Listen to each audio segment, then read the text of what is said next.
Kota education की इस class में आपका स्वागत है। इस क्लास में हम कोरल ड्रा से रिलेटेड एडिट मेन्यू के अंदर के ऑप्शन के बारे में बात करते हैं। यहाँ पर आप देख सकते हैं, मैं इसको जूम करके दिखा देता हूँ। इससे पहले मैंने फाइल का वीडियो बनाया था और आज मैं एडिट से रिलेटेड मेन्यू यानी एडिट मेन्यू के अंदर जो भी ऑप्शन है उनको एक एक करके समझते हैं।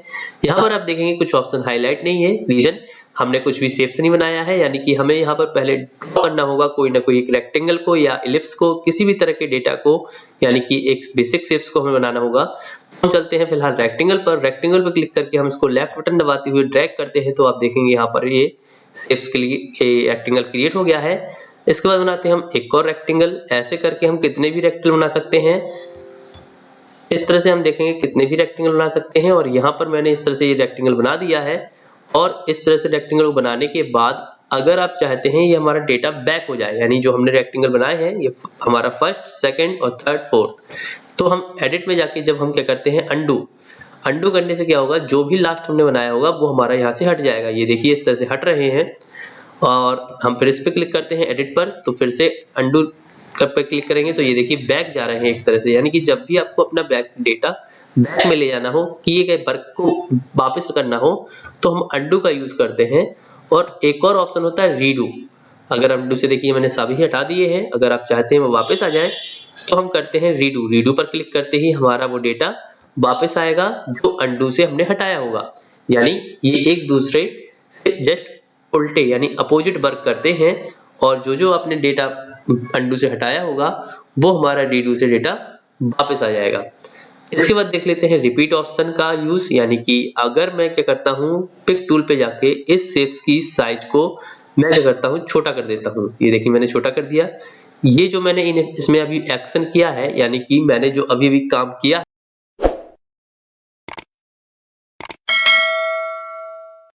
है, इस काम को ये ऑप्शन रिकॉर्ड कर लेता है एक तरह से और फिर क्या करता है उसी वर्क को क्या करता है रिपीट करता है। मैं फिर से क्लिक करूंगा तो मैंने इतना छोटा कर दिया और फिर से ये इसको क्या करेगा रिपीट करेगा तो इसकी साइज को और छोटा कर देगा।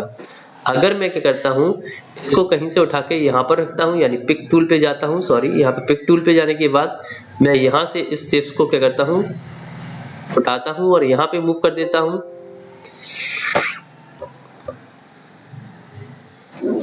अगर मैं क्या करता हूँ पिक टूल की हेल्प से ये यहाँ से उठा के यहाँ पे मूव कर देता हूँ तो ये देखिए यहाँ मूव हो गया है और फिर से मैं एडिट करूंगा तो ये देखिए फिर से क्या करेगा रिपीट मोड मूव में ये क्या कर रहा है उसको फिर से रिपीट कर रहा है। और अगर मैं इसकी साइज को थोड़ा इंप्रूव करता हूँ यानी बड़ा कर देता हूँ, ये देखिए मैंने इसकी साइज को बड़ा कर दिया है तो अब क्या करेगा ये इसकी साइज को बड़ा करने लगेगा। ये देखिए रिपीट स्ट्रेच लिखा हुआ है, ये देखिए कितना बड़ा कर दिया है।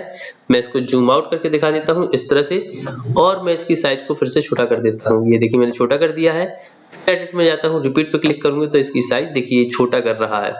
तो आप इस तरह से क्या कर सकते हैं, किसी भी किए गए लास्ट वर्क को जो भी आपने करंट में वर्क किया होगा उसी को ये क्या करता है रिपीट करता है।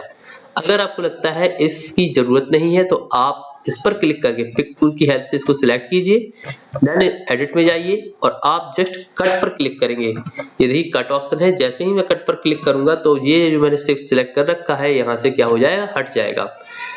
इसके बाद देख लेते हैं अगला। मैं इसके पेज को थोड़ा सा इस साइड ले लेता हूँ और फिर जाते हैं कहां पर इस तरह से करके अगला जो ऑप्शन हमारा आता है वो देख लेते हैं। वो है हमारा इसमें एडिट में कॉपी। अब देखें आप कॉपी हाईलाइट नहीं हो रहा है, ध्यान रखें ये ऑप्शन तभी हाईलाइट होते हैं जब आपने किसी बनाए हुए टूल्स को सिलेक्ट किया हुआ और सिलेक्ट करने के लिए पिक टूल का यूज करें। पिक पर क्लिक करके इस पर क्लिक कर दें और फिर आप क्या करें एडिट में जाएं। एडिट में ये देखिए कॉपी हाईलाइट हो गया है। कट से अगर हम चाहते हैं इसको हटाना है तो हटा सकते हैं, लेकिन कॉपी करने के बाद क्या होता है ये हमारा जो भी ऑब्जेक्ट सिलेक्ट होगा वो कॉपी हो जाता है। कॉपी होने के बाद क्या करते हैं हम एडिट में जाते हैं और देन करते हैं पेस्ट। तो क्या होगा ये एक्चुअल में 1 से 2 हो चुके हैं। कैसे देखेंगे, जब हम क्या करेंगे इसके अंदर आएंगे माउस के पॉइंटर को लेकर और लेफ्ट बटन दबाते हुए इसको क्या करेंगे कहीं मूव करेंगे माउस को तो आप देखेंगे ये एक रेक्टेंगल था अब 2 हो गए हैं। तो आप उसी को क्या कर सकते हैं रिपीट कर सकते हैं, कितने भी बार बना सकते हैं। कॉपी करने के बाद ध्यान रखें लेकिन यानी चिपकाना कंपलसरी है, मतलब आपको इसका यूज करना ही पड़ेगा कॉपी के बाद पेस्ट।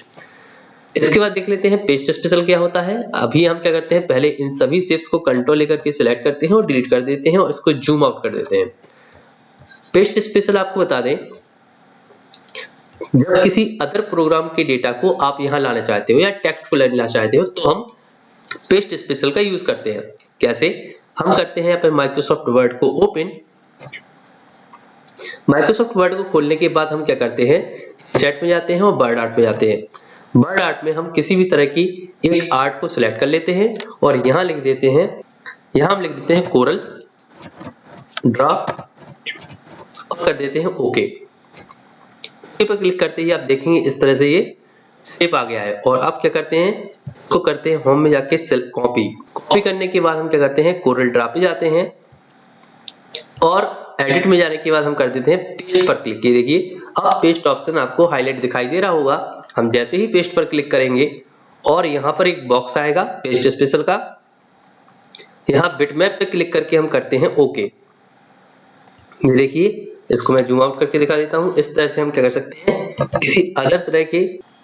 किसी अदर प्रोग्राम के टेक्स्ट को यहाँ पर आसानी से ला सकते हैं। इसको हटाने के लिए मैं कीबोर्ड से डिलीट दबा देता हूँ और देखते हैं अगला ऑप्शन। मैं इसको फिर से जूम करता हूँ। जूम करने के बाद जो हमारा अगला आता है वो है डिलीट। डिलीट क्या होता है, सिंपल सा हम किसी भी चीज को हटाने के लिए डिलीट का यूज करते हैं। यहाँ जाते हैं और ऑब्जेक्ट को बनाते हैं। ऑब्जेक्ट को बनाने के बाद हम क्या करते हैं, एडिट पर क्लिक करते हैं तो आप देखेंगे डिलीट हाईलाइट हो गया है और जैसे ही हम डिलीट पर क्लिक करेंगे तो हमारा ये ऑब्जेक्ट डिलीट हो जाएगा। ये देखिए ये हट चुका है। इसको मैं फिर से जूम आउट कर देता हूँ। यानी कि एडिट में जो डिलीट ऑप्शन है इससे हम किसी भी ऑब्जेक्ट को हटाने के लिए यूज करते हैं।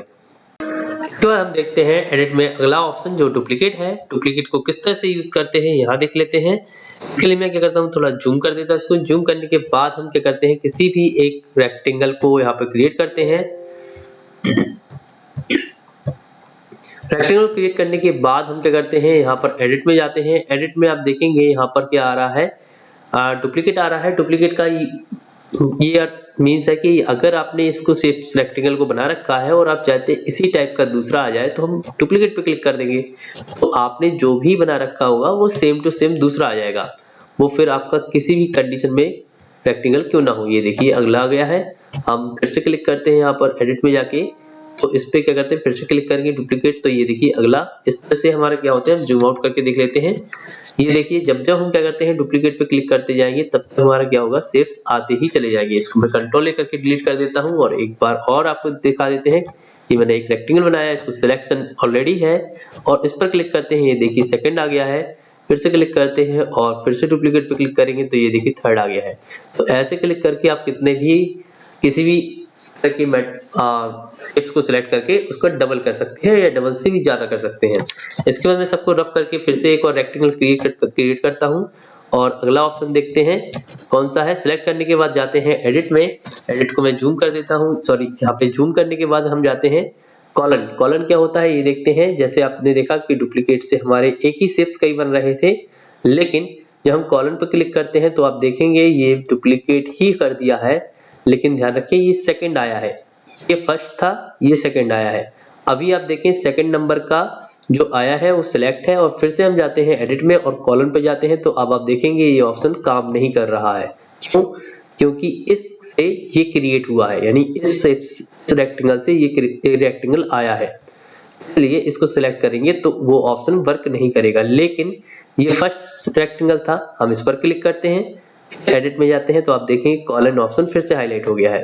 ये देखिए, तो कॉलन और डुप्लीकेट में यही फर्क है कि क्या करता है कॉलन क्या करेगा, कॉलन केवल मैन ऑब्जेक्ट जो फर्स्ट टाइम आपने बनाया होगा उसी से आपका क्रिएट करेगा, जबकि डुप्लीकेट किसी भी ऑब्जेक्ट से डबल कर देगा। ये देखिए ये इसने इसका डबल कर दिया है, आपने देखा होगा ये सिलेक्ट था, लेकिन कॉलन क्या करेगा, इसका डबल नहीं करेगा। ये देखिए हम जाते हैं एडिट में और आप देखिए, आप देखें तो जो मैन ऑब्जेक्ट होता है उसका ही कॉलम पर काम होता है, अदर जो उसके क्रिएट होते जाते हैं उस पर वो कॉलम काम नहीं करता है। इसमें और इसमें यही अंतर है, क्योंकि दोनों से एक जैसे ही शेप्स दोबारा क्रिएट होती है। ये आपको अंतर समझ में आ गया होगा। इसके बाद क्या करते हैं, इसको जूम आउट कर देते हैं। जूम आउट करने के बाद ये सारे रेक्टेंगल में सिलेक्ट करके डिलीट कर देता हूँ आगे देखते हैं इसमें सेलेक्ट ऑल। सेलेक्ट ऑल क्या करता है ये देख लेते हैं। अगर आप किसी भी तरह के पेज पर मैटर में ऑब्जेक्ट को क्रिएट करते हैं और टेक्स्ट में जाके कुछ लिखते हैं, जैसे मैं फिलहाल यहाँ पर क्लिक कर देता हूँ, कुछ भी इस तरह से मैंने मैटर लिख दिया है। मैटर को लिखने के बाद क्या करते हैं, इसकी साइज को, टेक्स्ट को थोड़ा सा बड़ा कर देते हैं इस तरह से, और फिर हम देखते हैं इसके ऑप्शन को, यहाँ पर जाते हैं, इसका इस तरह से करते हैं जिससे आपको वर्ड बिल्कुल क्लियरली दिखाई दे। इसके साथ साथ क्या करते हैं हम यहाँ पर एडिट में जाते हैं। एडिट में जाने के बाद हम जाते हैं सेलेक्ट ऑल पर, और ऑब्जेक्ट पर क्लिक करते ही क्या होगा, जो सेलेक्ट ऑल, देखिए ऑब्जेक्ट में लिखा है, जैसे हम ऑब्जेक्ट क्लिक करेंगे तो हमारे ये दोनों सिलेक्ट हो जाएंगी। ये देखिए ये सभी सिलेक्ट हो गया है। अगर हम डिलीट करेंगे तो ये दोनों ही चीज हट जाएंगी। फिर हम क्या करते हैं, इसके लिए सबसे बढ़िया मैं अंडू कर देता हूँ फिलहाल, तो वापस आ जाएगा। सिलेक्ट ऑल में जाते हैं और टेक्स्ट, अगर हम टेक्स्ट पर क्लिक करेंगे तो अभी हमारा क्या होगा, अभी यहाँ पे देखिए टेक्स्ट ये है, ये हमारा रेक्टेंगल है। हम एडिट में जाएंगे और एडिट में जाने के सिलेक्ट ऑल पे जाके टेक्स्ट पर क्लिक करेंगे तो अब आप देखिए केवल और केवल वर्ड सिलेक्ट हुए हैं। अगर मैं डिलीट दबाऊंगा तो वर्ड चले जाएंगे, यानी टेक्स्ट चला जाएगा, लेकिन रेक्टेंगल नहीं जाएगा। हम वापस इसी पे क्लिक करते हैं, अंडू क्लिक कर देते हैं तो हमारे वापस आ जाएंगे मैटर। इसके बाद देखते हैं select all, find, find replace. अगर हम फाइंड करना चाहते हैं किसी चीज को, फाइंड ऑब्जेक्ट को करना है, रिप्लेस ऑब्जेक्ट को करना है, या फाइंड टेक्स्ट को करना है, यानी ढूंढना है शब्द को, ये शब्द को रिप्लेस करना है, तो आप ऑब्जेक्ट को भी कर सकते हो रिप्लेस, और इस तरह से टेक्स्ट को भी कर सकते हैं। फिलहाल हम फाइंड टेक्स्ट पर क्लिक करते हैं तो हमारे सामने बॉक्स आएगा। अगर आप कौन सा वर्ड देखना चाहते हैं, फिलहाल मैं लिखता हूँ KASS, तो देखेंगे यहाँ पर ये लिखा हुआ है। हम फाइंड नेक्स्ट करते हैं, ये देखिए उसने हाईलाइट कर दिया है। फाइंड नेक्स्ट करते ही आप कहीं नहीं लिखा है, इसलिए इसने मैसेज दे दिया। और अगर आप क्या चाहते हैं रिप्लेस हो जाए तो आप इसी में जाइए फाइंड एंड रिप्लेस में, और रिप्लेस टेक्स्ट पर क्लिक कीजिए। कौन सा मैटर आप हटाना चाहते हैं उसको पहले लिखें। तो हम चाहते हैं कि इस मैटर में से KASS हट जाए और उसकी जगह हम चाहते हैं ABCD आ जाए, और फाइंड ऑल, रिप्लेस ऑल पर क्लिक करते ही ये देखिए ओके करेंगे तो देखिए आपका ये वर्ड यहाँ पे स्मॉल में था, इसलिए ये चीज स्मॉल में आ गई है। मैं इसको क्लोज कर देता हूँ। तो फाइंड से हम क्या करते हैं, किसी भी लिखे हुए मैटर में से किसी टेक्स्ट को ढूंढ सकते हैं, और रिप्लेस से हम किसी भी टेक्स्ट को उसकी जगह दूसरा टेक्स्ट ला सकते हैं। इसके बाद देख लेते हैं फाइंड ऑब्जेक्ट। यहाँ पर क्लिक करते हैं। फाइंड ऑब्जेक्ट में कई कंडीशंस होती हैं, इसको अलग अलग तरह से देखा जाता है। फिलहाल हम न्यू सर्च करते हैं, नेक्स्ट करते हैं। नेक्स्ट पे क्लिक करने के बाद इस तरह से ऑप्शन आता है, और इसमें कहा जा रहा है कि आपको सर्च क्या करना है। तो हम क्या करते हैं, यहाँ पर हमारा रेक्टेंगल बना हुआ है फिलहाल, तो आप देखेंगे यहाँ पर रेक्टेंगल ऑप्शन आता है। हम रेक्टेंगल पे क्लिक करके टिक करके नेक्स्ट करते हैं, और फिर से नेक्स्ट करते हैं, कुछ नहीं करना है, नेक्स्ट फिनिश कर देते हैं। तो आप देखेंगे यहाँ पर हमारा एक रेक्टेंगल बना हुआ है, तो हम एक रेक्टेंगल हमारा सिलेक्ट हो गया है। और अगर कई रेक्टेंगल बने होते तो आप फाइंड नेक्स्ट करते जाएंगे। फिलहाल इसमें कोई रेक्टेंगल नहीं है, इसलिए नहीं आया है।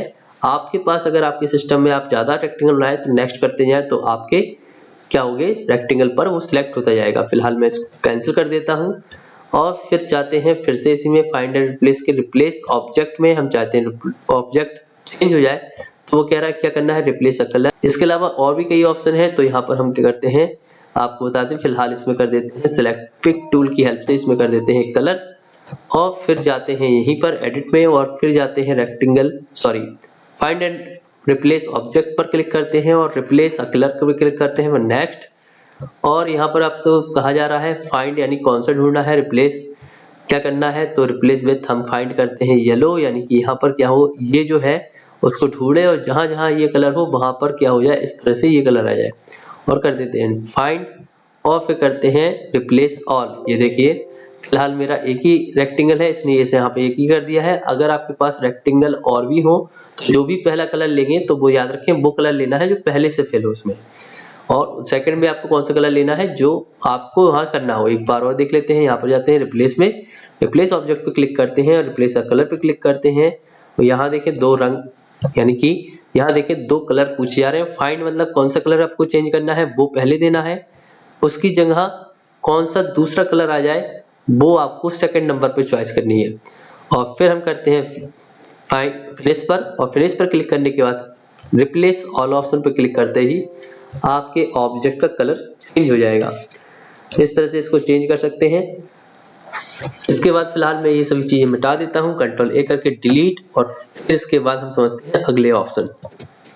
अगला जो हमारा एडिट के अंदर ऑप्शन आता है उस ऑप्शन का नाम है इंसर्ट न्यू ऑब्जेक्ट, यानी कि इसकी हेल्प से हम क्या कर सकते हैं, इंसर्ट न्यू ऑब्जेक्ट की हेल्प से हम कर सकते हैं कि कोरल ड्रा पे रहते हुए हम किसी अदर प्रोग्राम पर पहुंच सकते हैं। यानी हम यहाँ पे देख रहे हैं अभी हमारा कोरल ड्रा खुला हुआ है और हम क्या करते हैं एडिट में जाके इंसर्ट न्यू ऑब्जेक्ट पे क्लिक करते हैं तो हमारे सामने आ जाएगा इस तरह से बॉक्स और यहाँ से आप किसी भी तरह के प्रोग्राम को खोल सकते हैं जो इसके अंदर दिए गए अवेलेबल है।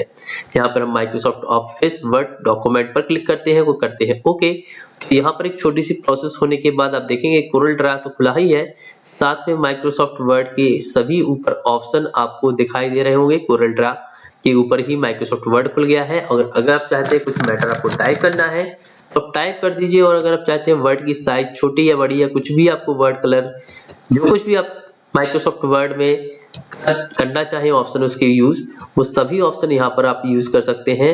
और जब आपको लगता है कि ये मैटर आपका हो गया है कंप्लीट तो आप कीजिए पेज पर क्लिक, तो आप देखेंगे वही मैटर हमारा क्या हुआ है पेज पर आ गया है। तो इस तरह से आप क्या कर सकते हैं कि आप एमएस वर्ड के किसी भी तरह के या अदर किसी प्रोग्राम पर पहुंचने के लिए इंसर्ट न्यू ऑब्जेक्ट का यूज कर सकते हैं। डॉक्यूमेंट ऑब्जेक्ट पर क्लिक करने पर आप देखेंगे यहाँ एडिट और ओपन आ रहा है, यानी अगर आपको कुछ सुधारना है तो आप एडिट पर क्लिक कीजिए तो आप फिर से देखेंगे थोड़ी देर में यहाँ पर वर्ड फिर से ओपन हो जाएगा और किसी भी वर्ड को अगर कुछ चेंज करना चाहें या कुछ नया लिखना चाहें तो आसानी से उसमें क्या कर सकते हैं लिख सकते हैं और फिर से पेज पे क्लिक कर दीजिए वापस आ जाएगा। इस तरह से आप क्या कर सकते हैं इसमें कुछ भी तरह का एडिट कर सकते हैं और यहाँ पर मैंने आपको एडिट के ऑप्शन को बताने की कोशिश की है। अगर आपको किसी भी तरह का डाउट है तो आप कमेंट कीजिए, मैं कोशिश करूंगा जो आपने पूछा हुआ उसके बारे में आपको पूरी जानकारी दे सकूं। फिलहाल इस वीडियो में इतना ही। धन्यवाद।